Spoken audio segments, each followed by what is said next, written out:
Okay, well, this is our next to last presentation. This is a little explaining what Camp Constitution does. A lot of people are brand new to Camp Constitution, and they're not familiar with the things we do, not outside of the camp, some of the year-round activities. But before I do that, I want to play a short little video clip. Our good and dear friend and instructor, Willie Soon, gave us a real solid, as they say in Boston, back in early January. And some of you already saw this, but I thought I'd play it.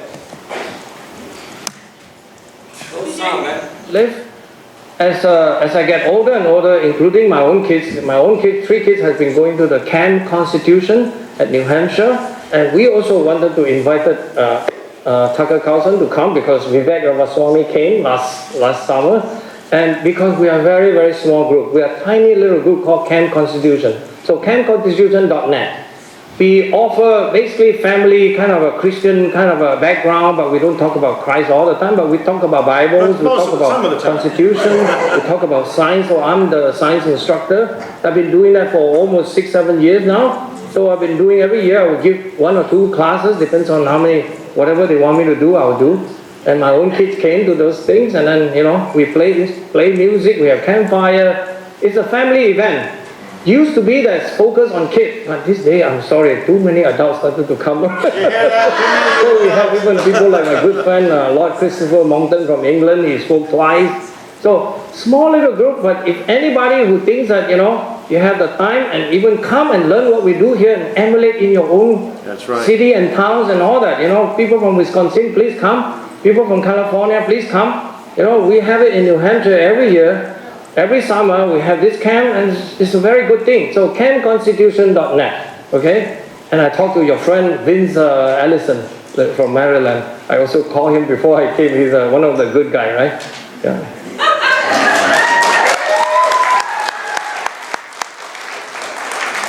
That was the best infomercial from the heart, unscripted, that we've ever had. And I mentioned on the first day, we got $2,300 in unsolicited donations, including somebody from Romania, about 50,000 views, or you would say unique views, that we don't normally get that often, a whole bunch of book sales, maybe $800 or $900 from our website, and some wonderful folks that came here. So if you saw Willie, who came to saw, here's a result of Willie. Look at that, huh? Yeah, that is wonderful. All right, well, first thing, we are a New Hampshire-based charitable trust. We were founded in 2009. I should say we were conceived on Christmas Eve 2008 and founded in 2009. And initially we started off with just a camp, but I think God had other plans for us. By the way, this is a nice group photo. And we had more people on hand than that's in this picture. There were some people that were sound asleep. Some people, and we sent copies of this to our donors, so they love to see what we do and the good friend. Now, I want to pay tribute to 2 dear people that we lost this year. One of them is Linda Bean. Some of you may know who she is, Linda Bean of LL Bean. She was one of our camp supporters, lovely lady, one of the most generous persons. I'll give you a story about Linda. I was visiting them, this was some years ago. And I had a nice little meeting, and then she had to go off into her office. So I spent 2 hours with her husband. She came out with a stack of envelopes to donate to all these different causes.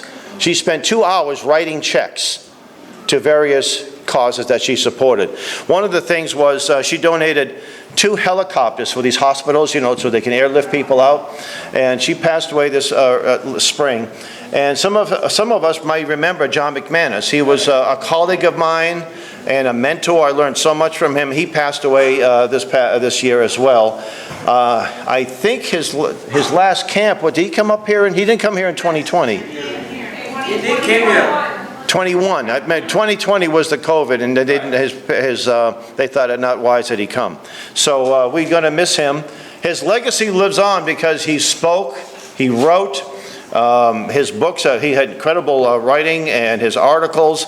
And I think Mr. Affleck will talk a little about it because I think he's going to archive a lot of his material and put a link to our website.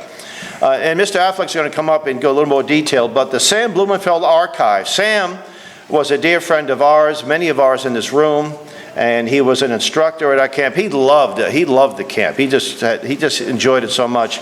He was a pioneer, a homeschool pioneer. And again, Mark, you're going to do a little more detail. But we inherited most of his papers and writings, and some of his, we copyright some of his material. And we put a lot in print. And thanks to Mark, I mean, Mark is Mr. PDF. You can give him a library of books. It would take a lifetime for me to PDF. He'd do it in like 3 days. We do, so we also do events. We're in parades. We actually won a float parade in my town of Alton.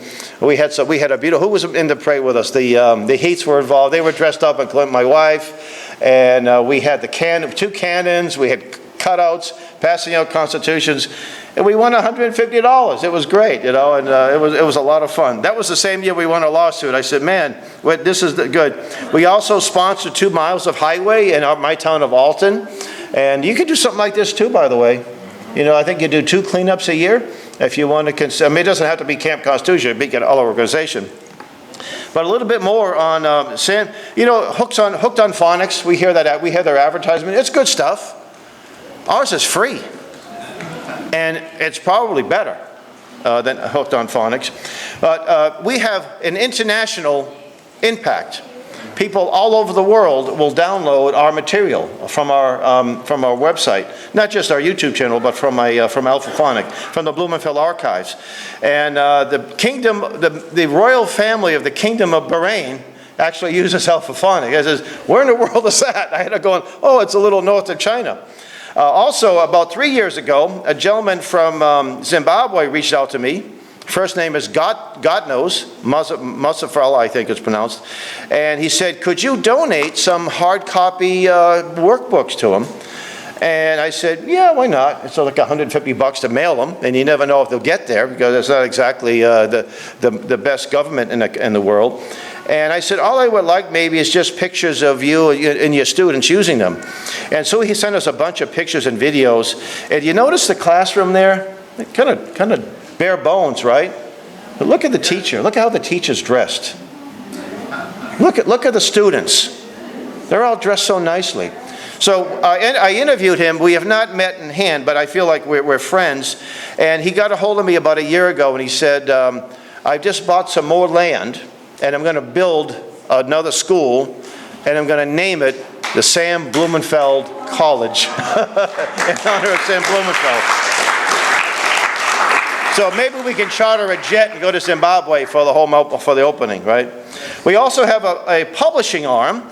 We don't publish a whole lot of things, but you'll see some of the items back here that we publish. And it started off, a friend of mine asked me if I could find a chapter of a book called Farm Boy to Financier, and that one chapter talks about the creation of the Federal Reserve Bank. It took me about 4 or 5 years to find one, and I found it. He put it in print, and we've been putting stuff in print ever since. We also plan to reprint, actually not reprint, but a book that was a manuscript that was published in 1965, and I was given it by Sam Blumenfeld. And you know, it needs a lot of editing. And I found 2 people, a father and daughter team, Bill McNally and Barbara, and they've already edited it. It's ready for publication. So I'm thinking I'm waiting towards October maybe to publish it before November. You know, it's excellent. He also wrote a book called How the Communists Created the Neo-Nazi Movement in America, and that's 500 pages, double-spaced, typewritten. And so Barbara and Bill are working on that one too. We have a speakers bureau. So first we have a weekend camp coming up. So if you want to get more of Camp Constitution, late September, it's the last weekend in September. So you probably won't be bringing your shorts. You'll be bringing your long pants and your sweatshirts and what have you. What's that? And your heater. And your heater. Yeah, thank you. Yes, your heater. It's a little bit, it's on the other side of the state, just 2 towns away from my home, and that's September 27th to the 29th, and we have a good program lined up. We also have a ladies' retreat. Now, we had one this past spring. It was Dr. Nace. She was the keynote speaker. She in the room? Oh, okay. And we're going to have one in November. It's the same venue. This is the Alton Community, Alton Christian Conference Center in early November. So Now, we have a speakers bureau, and we recently had Vince Ellison. We had him Rhode Island, Massachusetts, New Hampshire for about 6 engagements. He is a good friend of Tucker Carlson. I mean, really close friends, and he's become a good friend of ours. And just before, 2 weeks before camp, we had the Save the Persecuted Christians. We had several speakers from that group on speaking tours. How many people subscribe to our YouTube channel? Oh, a whole bunch. How many people will subscribe to our YouTube channel? And this distinguished-looking gentleman in the front row here has been, you know that old Wizard of Oz? Pay no attention to the man behind the curtain. Well, he actually was literally behind the curtain in the lodge over here, uploading videos of the classes. And by the way, I just got a Google alert, the one that our friend from not Uganda, but yeah, it was picked up by Google, so maybe we'll go viral. So yeah, please subscribe to our YouTube channel, and not just subscribe, but share. Let other people. We don't want to keep this a secret. Some people say, "Gee, I'd never heard of Camp Constitution before." It's not because we were trying to keep it a secret, you know. So it's up to you folks. Imagine if everybody in this room spent maybe 20, 30 minutes a week trying to just promote some of our videos. Man, right now we're close to 15,000 subscribers. Now, doesn't sound like a lot, but only 4% of YouTube channels have 10,000 or more subscribers. So we're in that 4 percentile. I'd like to get 1 million subscribers. Then we can be talking some serious business. But we thought we might be demonetized. We thought we'd be kicked off. We might be living in borrowed time. But so we started a Rumble channel about 3 or 4 years ago as well. Now you see this Christian flag back here. Some of you may know the story, and I won't go do the entire story, but we won an incredible U.S. Supreme Court victory, 9-0. And it wasn't just about flying a flag. It actually repealed something called Lemon versus Kertzner, which was a horrible Supreme Court decision that tried to de-Christianize our nation, to the point where people would come into school with a crucifix or a cross and you were told to take it off, or a Bible, or even saying, "God bless you," after someone sneezed. I can't do that, separation of church and state. And these left-wing atheist groups, the minute you hear about a menorah or a manger scene, they would write letters and threaten to sue them, and they'd be afraid. So our case played a key role in repealing that. And Louisiana is putting the 10 Commandments in all of their classes in public venues.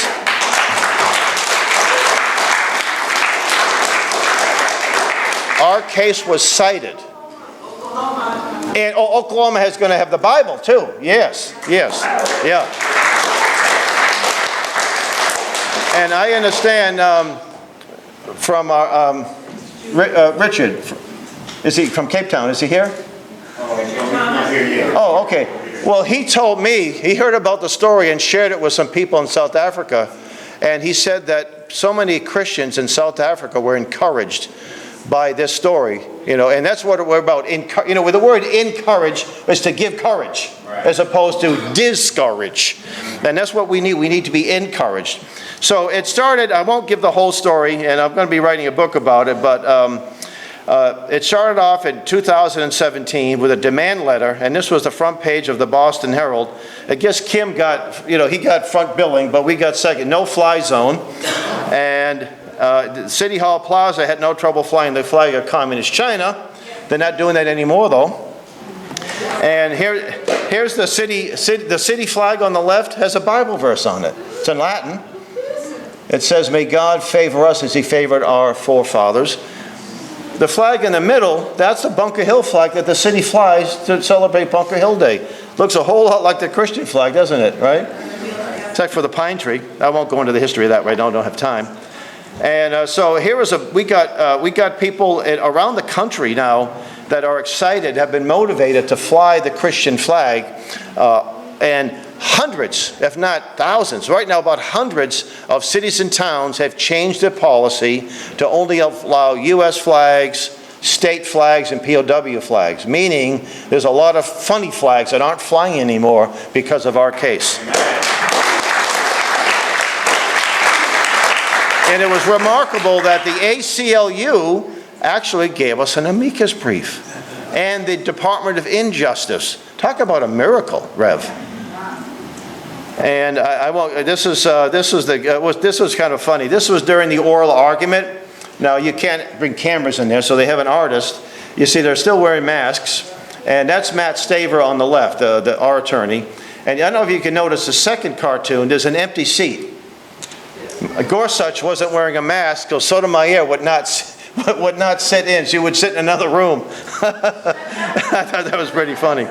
And over here, this was our rally, where poor Reverend Kraft and some of us were very cold that day, Rev, but it was a beautiful day. And we got more articles all over the United States, all over the world. I should say, we got on Fox News and Newsmax and ABC, NBC. This was our wonderful rally that we had in front of the Supreme Court.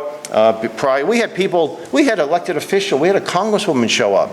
We didn't know these people, someone from the Frederick Douglass Foundation. It was just an incredible time. It was just a wonderful, wonderful time. And I didn't actually think the city would go ahead and still let us fly it after we won the case. But this is the beautiful flag that flew over City Hall Plaza. And you see that? It looks like the light, the sun going right through that light. Isn't that beautiful?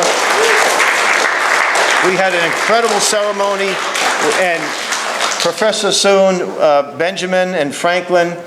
Benjamin played the violin, and Franklin played the bugle or the trumpet to Amazing Grace as he raised the flag.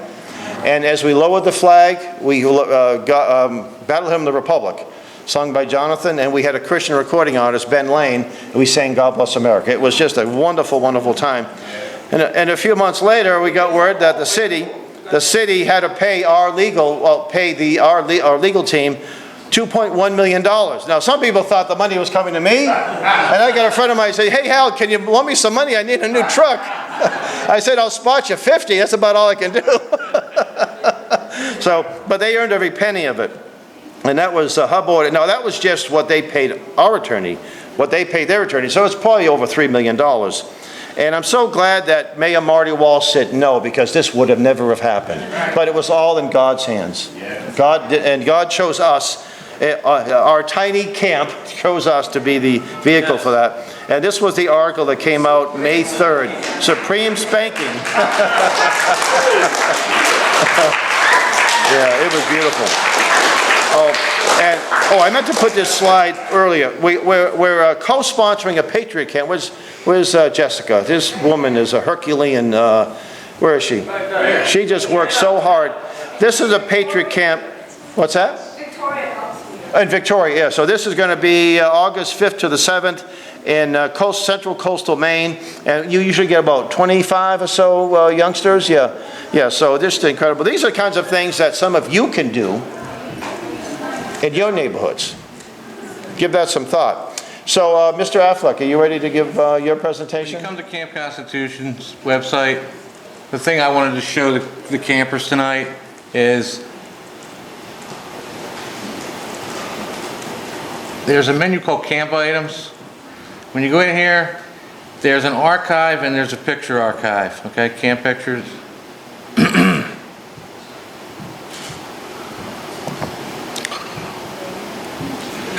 And this will have, this is the wrong one now, Hal.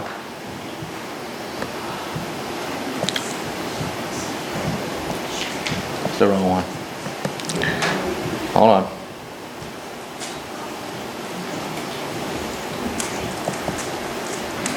There we go, camp pictures. This has pictures for every camp that we've ever done. Okay, so if you want to go back in time and look at some photos from years past, or there's also some video on some of these. So I'll look at, like, if we wanted to look at last year's, for instance. Okay, there's all kinds of slide presentations in here. All right, and about a week or two after this camp, I'll get the 2024 one up, and I'll put a blog entry on Camp Constitution. So you'll have to be getting notifications from Camp Constitution. You'll get a notification that they're ready, and you can come in here and download whatever you want. Okay? This is why I collect photos from people's cameras. All right? It's really hard to operate like this.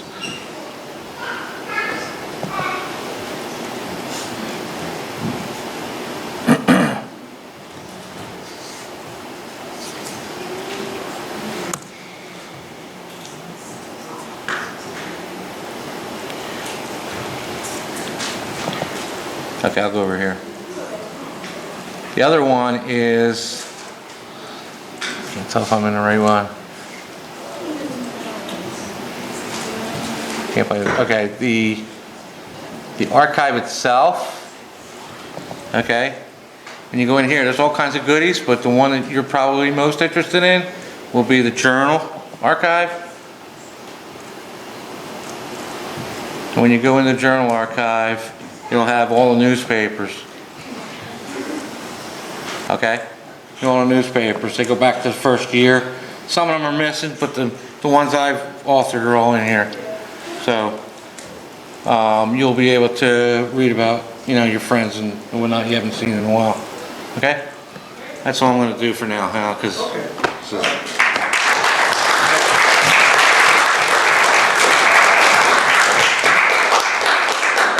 So how many of you, if you're not getting emails from us, what I think I should do is just put a little, maybe by tomorrow, I'll have it out by the next class. And if you'd like to get our emails and updates, we'll have that. Because I have most of your email addresses, but I know I don't have all of them. And so I'll just, between classes, I'll put a little email list and try to make it legible. Because I know my handwriting is not so great, but sometimes you have funny email. Some people just have like a last name and a middle initial. Those are easy at Gmail, but some have funny little things, and I can't figure out if you don't write it legibly. Okay, well, I think that's all we have for this block of instruction. So it's only what, you get a nice little break in between. Or we can come back a little earlier, which gives us more campfire time. What do you want to do? Yeah. What's that? All right, so let's get back. We'll take the flag down and the next, Mr. Kayla, is that okay? Take it down now? And then come back in 15 minutes. So we'll give a little 15-minute, huh? We'll be back at 7:15. 7:15. Yeah, so to get the flag down now and then come back at 7:15 and we'll start our closing program. Thank you.